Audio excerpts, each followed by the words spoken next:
نحمدہ ونصلی ونسلم علی رسولہ الکریم اما بعد فاعوذ باللہ من الشیطان الرجیم بسم اللہ الرحمن الرحیم من آمن باللہ والیوم الآخر وعمل صالحا فلہم اجرہم عند ربہم ولا خوف علیہم ولا هم یحزنون۔ سامعین کرام، سورہ بقرہ کی آیت 62 کا ایک جز تلاوت کرنے کا شرف حاصل ہوا۔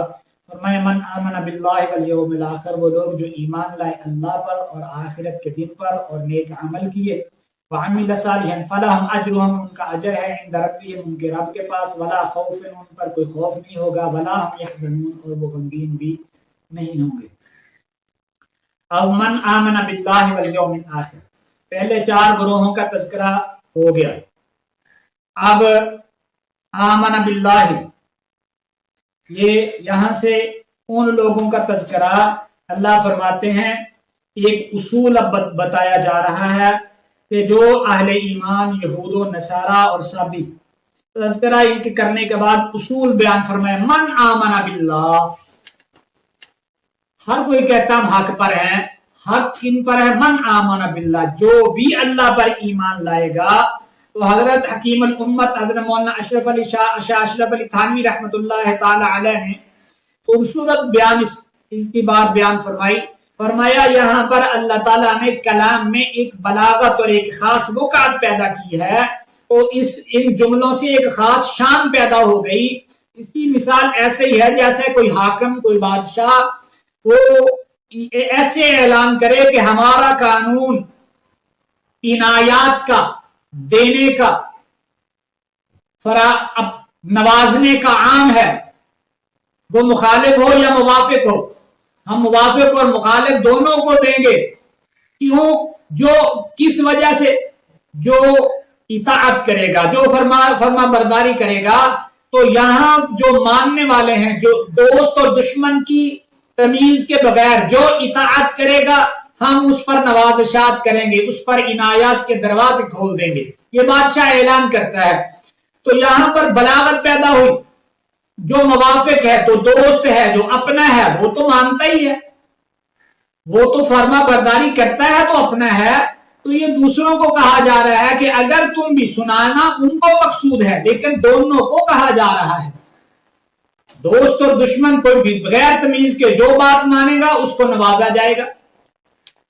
یہ کہا جا رہا ہے۔ اصل میں جو نہیں مانتے، جو دشمن ہے، انہیں سنایا جا رہا ہے، جو دوست ہیں وہ تو پہلی بات مانتے ہیں۔ اور اسی طرح یہ بھی بتایا جا رہا ہے کہ جو اپنے ہیں ان پر نوازشات ان کی کسی خاص وجہ سے نہیں ہے کہ ان میں کوئی خصوصیت ہے، ان پر جو نوازشات ہیں اس کی علت، اس کا سبب یہ ہے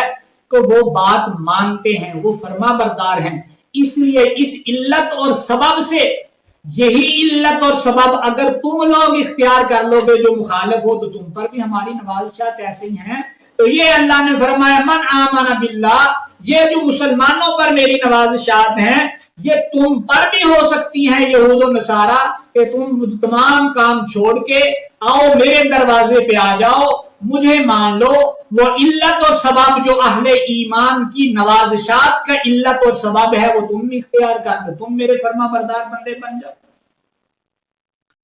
تو یہاں پر من آمن باللہ، حضرت قاضی ثناء اللہ پانی پتی رحمت اللہ تعالی علیہ فرماتے ہیں کہ ان سے مراد صوفیاء کرام ہیں کہ اللہ قرآن نبی مکرم صلی اللہ علیہ وسلم نے فرمایا کہ یعنی جن کا تزکیہ ہو جائے، قلوب صاف ہو جاتے ہیں، جو صاف دل لوگ ہیں، وہ مراد ہے من آمن۔ ورنہ ان الذین آمنوا کہہ کے پہلے تذکرہ کر دیا تھا، دوبارہ من آمن باللہ کہنے کی ضرورت کیوں پیش آئی؟ تو یہاں صرف عام لوگ مراد نہیں ہیں، بلکہ صوفیاء مراد ہیں، جن کا دل صاف ہو گئے، جو تزکیے والے ہیں، جو قلوب صاف والے ہیں، وہ لوگ مراد ہیں۔ وہ لوگ مراد ہیں جن کو نبی اکرم صلی اللہ علیہ وسلم نے فرمایا کہ کوئی آدمی اس وقت تک مومن نہیں ہو سکتا جب تک کہ میں اس کو اتنا پیارا نہ ہو جاؤں تو اس کے ماں باپ، بہن بھائی سب سے زیادہ میں محبوب نہ ہو جاؤں، اور اس وقت تک بھی وہ مومن نہیں ہو سکتا جب تک کہ اس کا دینا، اس کی محبت، اس کا بغض، اس کی نفرت، یہ تمام چیزیں اللہ کی وجہ سے نہ ہو جائیں، یعنی جو دے تو اللہ کے لیے، محبت کرے تو اللہ کے لیے، نفرت کرے تو اللہ، دل میں صرف اللہ آ جائے، تو یہ مراد ہے۔ والیوم الآخر، اور وہ لوگ جو ایمان لائے، یہاں حضرت امام فرابغوی رحمۃ اللہ تعالی علیہ نے لکھا ہے، فرمایا ہو سکتا ہے یہاں واو مقدر ہو، اللہ نے پہلے 4 لوگوں کا تذکرہ کر کے فرمایا ومن آمن باللہ، اور میرے محبوب جو آپ کے بعد ایمان لائیں گے وہ لوگ مراد ہیں، ومن آمن باللہ، ہو سکتا ہے واو مقدر ہو، آقا صلی اللہ علیہ وسلم کے بعد والے لوگ مراد ہوں، جو جیسے ہم لوگ ان پر ایمان لائیں، والیوم الآخر، جو قیامت کے دن پر ایمان لائے، وعمل صالحا، اور نیک اعمال کرے، تو ان کو کوئی یہاں پر ان کے لیے کوئی، اللہ فرماتے ہیں ان کا اجر ان کے رب کے پاس ہے، ان کو کوئی خوف نہیں ہوگا، حالانکہ قرآن مجید میں موجود ہے کہ وہ قیامت والے دن تو انبیاء خوف زدہ ہوں گے،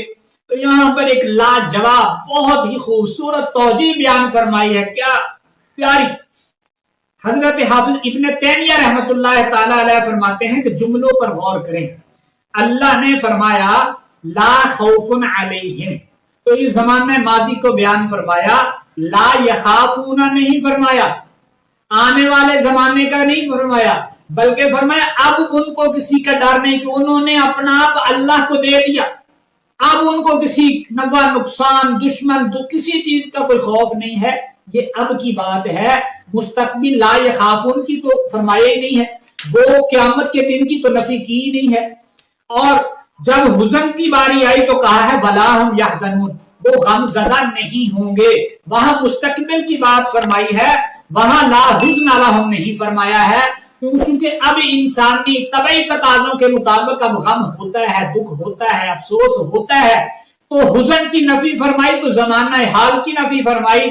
آنے والے دور کی نفی نہیں فرمائی، اور جب خوف کی نفی فرمائی تو پھر اب کی نفی فرمائی، قیامت کی نفی نہیں فرمائی۔ قرآن مجید میں اس طرح اللہ پاک نے 12 مقامات پر لا یخافون، لا خوف،